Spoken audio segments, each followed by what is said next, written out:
everybody, it's Abinaya. Welcome back to another Cousin Cuisine video. Today I'm going to be showing you guys how to make butter.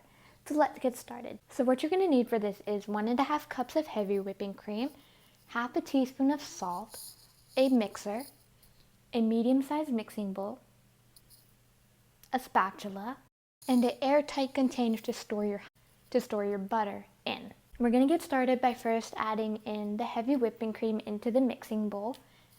And into this, we're also going to be adding in the salt as well. And we're going to take our spatula and just mix it together. Now we're going to take our mixer. I'm going to use the hand mixer. You can use the bowl mixer that comes with the bowl, but I'm going to use this one. I'm going to put it on setting number 2.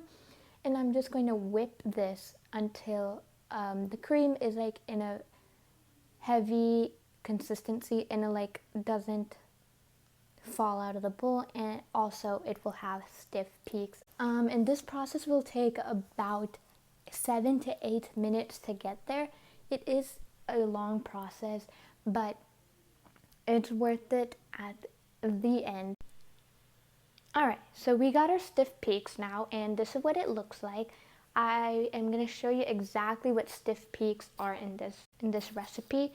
So stiff peaks are like that. When you like dip it in the mixture, you want it to have the consistency as you take it out, and you don't want it to like flatten or like press down and like droop its way down. You just want it to be stiff, and you want to have the peaks there. That's when you know your butter is on its way to be actual butter. So now we're going to take a spatula and just scrape down all the sides of the bowl. And you don't want to overmix the butter, because if you overmix it, you're going to lose the airiness, and the butter is going to get pretty hard, and it's not going to be nice and smooth and fluffy. So now we're going to take our mixer and we're going to continue mixing it until it forms like a cottage cheese mixture, where the liquids of the heavy whipping cream will separate from the actual cream part. So this will take another like 2-3 minutes. This one goes by a lot faster. So you just want to continue whipping it until the color also changes to like, I guess, a pastel to like a medium shade of yellow, as I will show you soon. And you will know your butter is in the good condition or good stage when the color is like in a yellow color and not in a white color. So now we're just going to continue whipping the butter until we notice that the water is separated from the cream mixture itself. Alrighty guys, so our butter is now at that consistency where it's separated from the water. As I'm showing you right now, the water will just sit at the bottom while the other cream mixture will be sitting at the top. So you just want to watch out carefully for when that will happen, because after that happens, you don't want to overmix it or else. So you just want to go in now and scrape down all the sides with your spatula. Now we're going to take the hot butter and put it in another plate. So I did that off camera so it can go by faster. So now I like separated the water, so the water is like still in the bowl, but like the butter mixture still has a lot of the water in it. So I'm just going to take this big spoon that I have, and I'm going to scoop all the butter mixture into the strainer, and I'm just going to press it to make sure we get all the water out, because we don't want the water in our butter, because we want our butter to be nice moist in a good way, but we don't want it to be moist with all the butter water.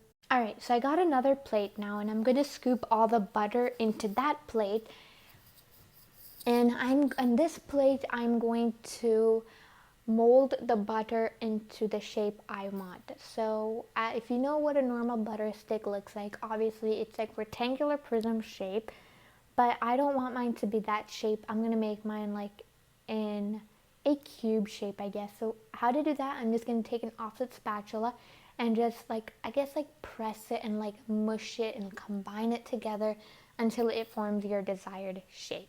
And also, this is the part when you can, instead of putting it in an airtight container, you can just wrap it up in parchment paper and set it in the fridge. But you can also just put in an airtight container, and that will also just work. So now I'm going to go in with the details, and I'm going to take a butter knife. And I'm going to take this butter knife and I'm just going to scrape down the sides and like, I guess, give the butter some details. You can do this, but this is just very extra of me. But go ahead and do it if you want to. You don't have to though. Now this is what the butter looks like. And I'm going to put it in the fridge to chill for overnight. And this is what it looks like the next day. It's like nice and hardened. And this is like the good condition and shape and type of butter you want your butter to look like. So that's how you make butter. I hope you guys enjoyed this video, and I'll see you in our next one.